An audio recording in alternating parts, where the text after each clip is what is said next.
우리는 앞에서 구글 데이터 센터의 사례를 살펴보았습니다. 전반적인 내용을 소개하는 부분으로서 특히 데이터 저장에 대한 안전성을 매우 강조하고 있습니다. 우리 좀 뒤에 가면 데이터를 어떻게 안전하게 저장할 것이냐, 보안에 대한 얘기가 나오는데, 그때 또 다른 구글 센터의 이야기를 들어보도록 하겠습니다. 데이터 저장을 위해서 어떻게 해야 할 것이냐 보면, 데이비드 로젠탈은 2008년에 가능한 한 많은 복사본을 만들어서 그 중에 하나가 파손되거나 파괴된다 하더라도 다시 복구할 수 있도록 하라는 얘기를 했습니다. 그리고 여러 복사본을 만든 후에 여러 곳에다가 저장을 하라는 얘기죠. 그리고 마지막으로는 그게 잘 있는지 이상이 없는지 계속적으로 확인을 해야 된다는 얘기입니다. 다시 말하면 한 번 만들어 놓고 다시 쳐다보지도 않는다 그러면 아무런 의미가 없다는 것이죠. 그래서 여러 곳에 분산하고 정기적으로 이상이 없는지 이상 유무를 확인을 하고, 또 동시에 새로운 소프트웨어가 등장하면 그것에 맞도록 마이그레이션을 시켜주는 이런 활동들이 필요하다는 얘기죠. 그래서 몇 가지 고려사항을 정리를 해보면, 이건 여러분이 이미 알고 있는 보존이 가능한 포맷으로 저장하고, 그 다음에 예를 들어서 종이문서 같은 경우는 디지털 포맷으로 다시 복사를 해놓고, 그리고 정기적으로 데이터를 새로운 미디어로 복사하거나 마이그레이션을 하라는 얘기고, 또는 항상 이 데이터가 특히 데이터의 일부분이 파손돼서 나중에 이용할 수 없는 상태로 갈 수도 있으니까 항상 그 완전성을 점검을 하라. 그리고 최소한 2가지 이상의 다른 저장 매체에 데이터를 저장을 하라. 그래서 이건 어떤 파손에 대한 문제뿐만이 아니라 나중에 어떤 시스템이 바뀌어서 또는 소프트웨어가 바뀌어서 이랬을 때 발생할 수 있는 문제도 충분히 해결할 수 있다는 거죠. 그리고 우리가 잘 저장을만 해두면 나중에 잘 저장만 해두고 나중에 잘 찾지 못하면 아무런 소용이 없기 때문에 나중에 잘 찾을 수 있도록 이 메타데이터를 잘 만들라는 얘기죠. 그리고 나서 자연재해, 특히 우리가 생각지도 못했던 지진도 우리나라에서 이제 발생하고 있는 상황이기 때문에 이 부분에 대해서도 우리가 고려를 해야 하는 그런 상황입니다. 특히 홍수 부분은 해마다 발생할 수 있는 그런 상황이기 때문에 이런 부분도 우리가 준비를 해서 이 저장에 대한 준비를 해야 된다는 얘기죠. 그리고 이제 또 저장 품질에 대해서 우리가 확인을 필요하는데, 이 OAIS 참고 모델에 의하면, 이건 데이터 관리에 대한 부분이죠. 역시 메타데이터를 통한 효과적인 접근이 가능해야 되고, 그리고 이 데이터에 접근하는 사람, 즉 온라인으로 접근을 하든 아니면 실제 직접 가서 접근을 하든, 또는 이용자가 됐든 관리자가 됐든 누구나 아무나 접근할 수 있도록 허용해서는 안 된다는 거죠. 그리고 어느 단계까지 접근할 수 있도록 허용을 해야 된다. 그러니까 이용자가 됐든 관리자가 됐든 이 자세한 부분들은 또 이제 구글의 데이터 보안에 대한 비디오에서 또 설명이 될 예정입니다. 그리고 이 데이터 저장 시설에 대한 이용에 관련된, 또 보존에 관련된, 또 저장에 관련된 여러 가지 통계 정보를 계속적으로 이제 제공을 해서 현재 우리 데이터 센터의 데이터 저장이 지금 어떻게 진행되고 있는지, 어떻게 활용되고 있는지, 어떤 새로운 시스템, 새로운 소프트웨어가 적용되고 있는지, 이런 얘기들을 계속적으로 이제 공개하라는 얘기죠.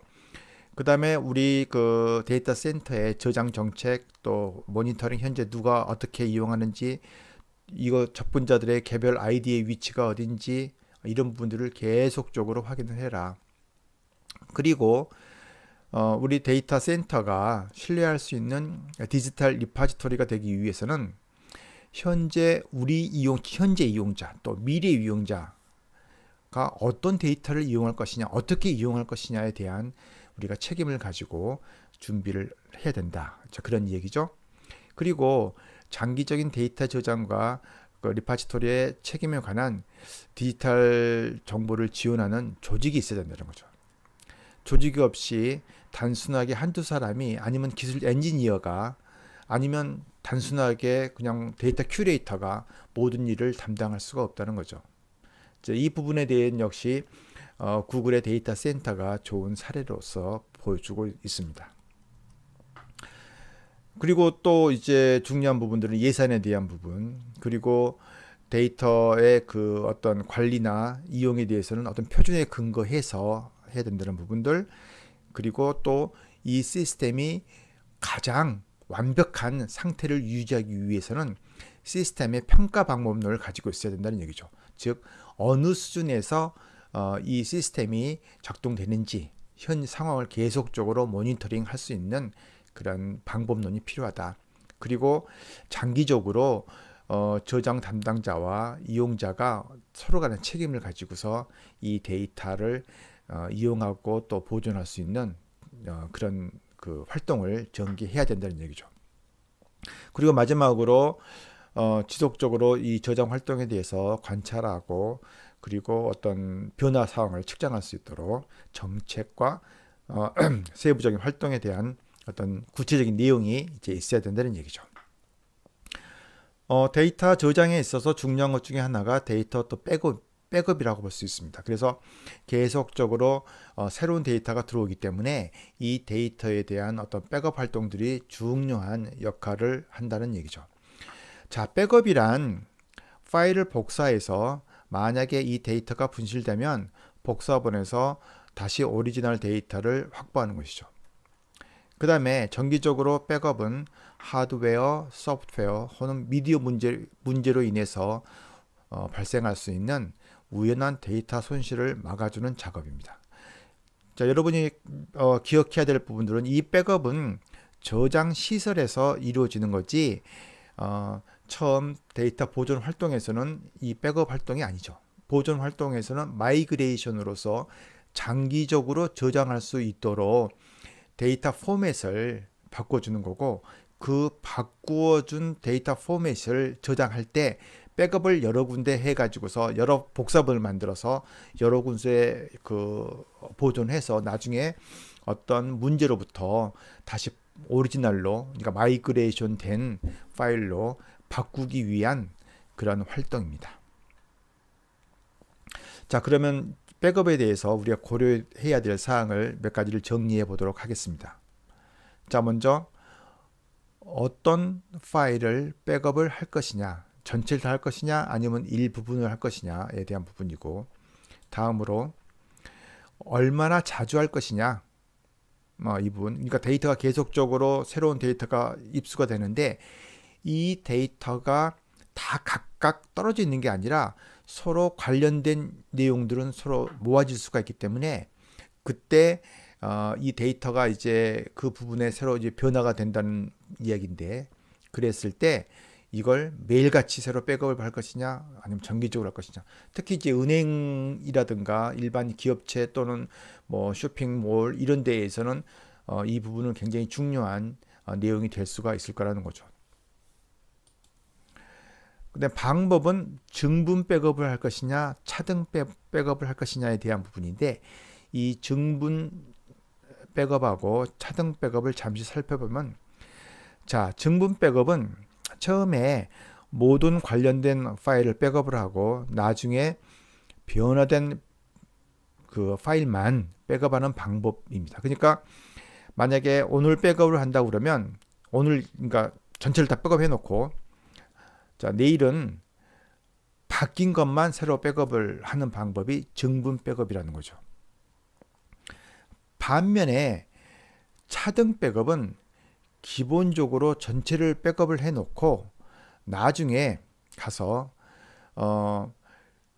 일정 기간 동안 바뀐 것, 그러니까 월요일날 백업을 하고 화요일날은 월요일날 백업한 걸 다시 모아서 또 백업을 하고 계속, 그래서 나중에 보면은 전체적으로 그러니까 증분 백업은 바뀐 것만 계속 해 나가지만 이 차등 백업은 전체 백업 이후에 변화된 것들을 계속적으로 모아서 누적된 백업을 하는 방법이 차등 백업이라고 얘기할 수가 있습니다. 자, 정기적으로 이 파일을 확인해서 백업한 후에 이 백업 파일이 원본 파일하고 얼마나 차이가 있는지를 항상 비교를 해야 될 거고, 그리고 저장 매체에 대해서 이상이 있는지 없는지 부분들, 그리고 포맷에 대한 부분, 그 저장 위치, 분산 저장하는 거죠.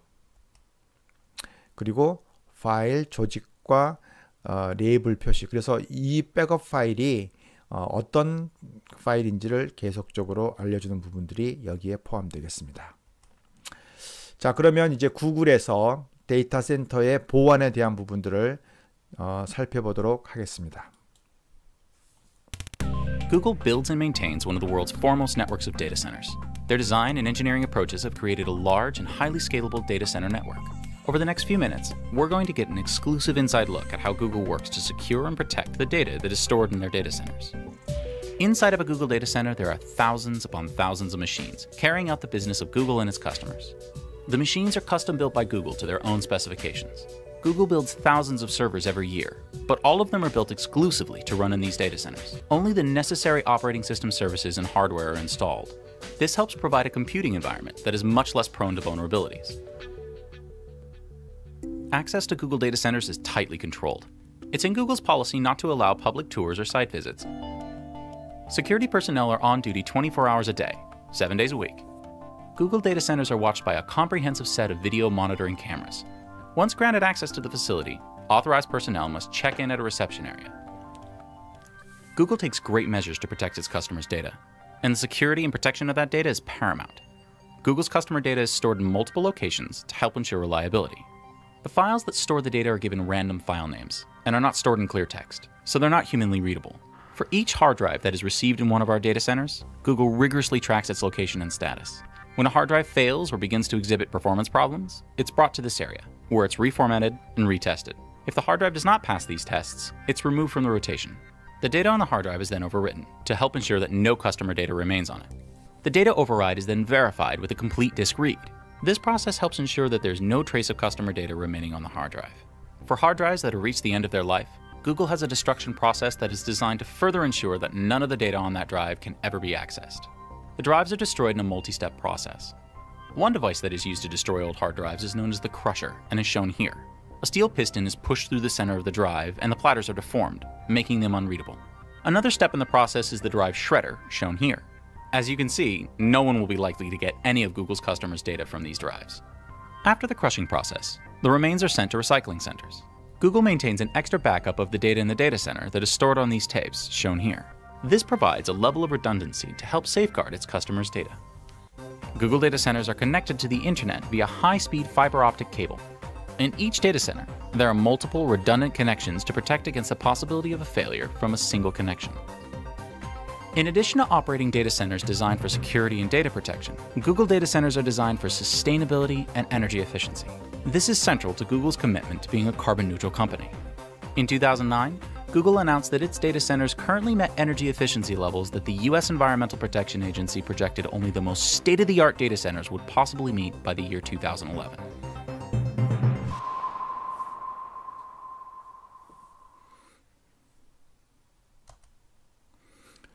자, 그러면 세부적으로 데이터 보안에 대해서 하나씩 체크를 해보도록 하겠습니다. 데이터 보안의 정의는 데이터를 무단으로 접근, 이용, 변경, 공개, 파괴로부터 보호하는 것이며 원하지 않는 데이터 변경을 막는 활동도 포함이 됩니다. 그러니까 이 보안은 기본적으로 허락되지 않은 사람이 접근할 수 없고, 그리고 누구나 이용을 할 수 있는 것이 아니라 허락된 사람만 이용하고, 또 이 데이터에 대한 어떤 공개, 외부로부터 아니면 내부로부터의 파괴도 포함되는 사실 여기는 시스템의 어떤 문제로 파괴될 수도 있고 또 정전이 돼서 파괴될 수도 있고 또 자연재해 이 모든 것으로부터 보완하는 활동을 데이터 보안이라고 정의하고 있습니다. 데이터 보안은 이제 몇 가지 구분해 볼 수가 있는데 첫 번째 이제 물리적 보안. 데이터가 저장되고 컴퓨터가 위치한 물리적 위치의 보안을 유지하며 그러니까 결국은 어떤 저장 매체가 있을 때 그 자체가 물리적으로 외부로부터의 어떤 파괴가 되지 않도록 보호한다는 이야기죠. 그래서 기본적으로 허락된 사람만 접근할 수 있도록 하는 부분도 여기에 포함이 됩니다. 또는 이 데이터를 누가 접근하는지 계속적으로 관찰하는 것도 이제 포함이 되고 또 데이터 제거를 할 때는 어떤 기준에 의해서 이 데이터가 제거되는지 이 부분도 포함이 되어야 합니다. 얼마 전에 우연하게 TV에서 영화를 보는데 보통 미국 FBI에서는 이 증언한 사람들에 대한 보호 프로그램을 운영을 하는데 이 보호 프로그램이 보통 10년, 20년 가기 때문에 담당자가 계속 바뀐다는 거죠. 그런데 이 어떤 보호 프로그램에 있는 사람을 FBI의 이 나쁜 사람이 데이터를 지워버림으로써 제거해버림으로써 이 증인이 위험에 처하게 되는 그런 내용이 이제 있었습니다. 즉 그러니까 누구나 어떤 자격이 있다 하더라도 마음대로 지워서는 안 되고 어떤 기준에 따라서 데이터를 제거해야 된다는 그런 이야기입니다. 두 번째로 중요한 것은 네트워크와 파일에 대한 보안인데 네트워크 보안은 외부와 연결된 컴퓨터에 저장된 데이터를 외부로부터 침입을 막는 활동을 이제 의미하는데 즉 인가된 사람이 아니면 접근할 수 없도록 이 준비를 해야 되는데 예를 들어서 어떤 개인정보가 포함된 데이터가 있다고 하면 이건 외부로 유출돼서는 안 된다는 거죠. 내부 자체적으로도 이제 매우 보호가 되어야 하지만 가끔 외부로 유출되는 경우가 생길 수가 있는데 이 부분은 절대적으로 보안에서 중요한 역할을 해야 된다는 사람이고 그 다음에 만약에 인가된 사람이다 하더라도 어떤 패스워드가 있어야 되고 그 다음에 이 사람이 요 데이터 저장 공간에 어떤 프로그램을 설치하는데 책임을 질 수 있는 그래서 그 설치에 인가되지 않은 사람이 담당해서는 안 되는 부분들 또는 이제 바이러스 탐지 소프트웨어 또 패스워드 보호 파일 비밀 파일을 접근하기 위해서는 특별한 어떤 책임을 부여하는 부분들 이런 것들이 여기에 이제 포함이 되고 다음으로 파일 보안은 비인가 이용자가 파일에 접근하지 못하도록 암호를 지정하는 얘기죠. 그래서 우리가 어떤 데이터 센터의 이용자들이 데이터를 이용한다 하더라도 허가된 인가된 이용자만 이용할 수 있도록 해야 된다는 거죠. 아까 앞서도 얘기했지만 어떤 개인 비밀 정보가 있을 수도 있고 이건 법적으로 데이터 센터에서 책임져야 될 부분이기 때문에 이런 부분들은 꼭 정의가 내려져야 된다는 얘기죠.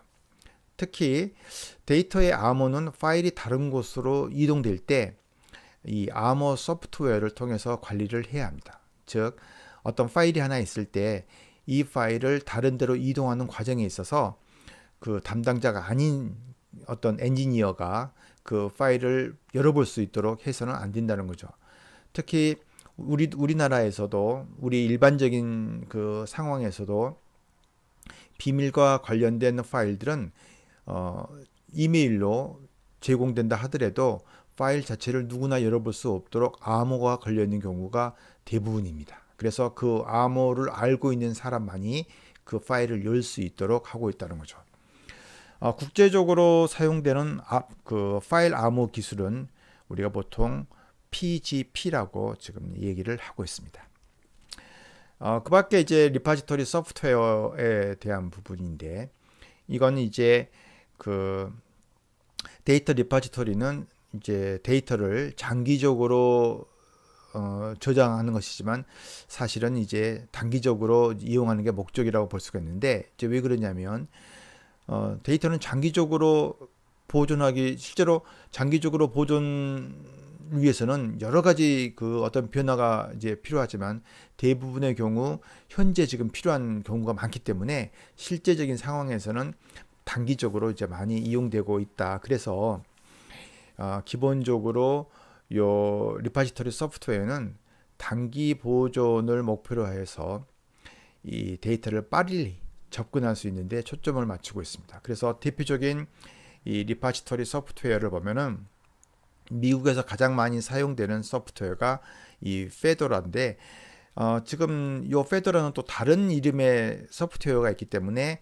여러분들이 이걸 확인해야 됩니다. 그냥 페도라만 인터넷에 입력하면 전혀 다른 게 나옵니다. 그래서 이 지금 리파지토리 소프트웨어 페도라를 잠시 한번 보면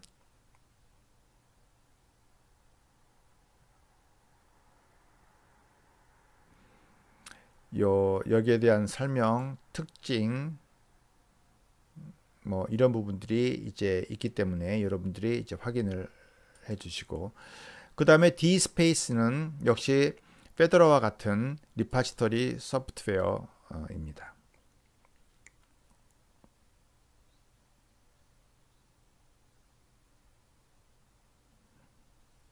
그래서 이런 것들이 있다는 것을 확인을 해주시고, 그리고 이제 연습 문제가 있습니다.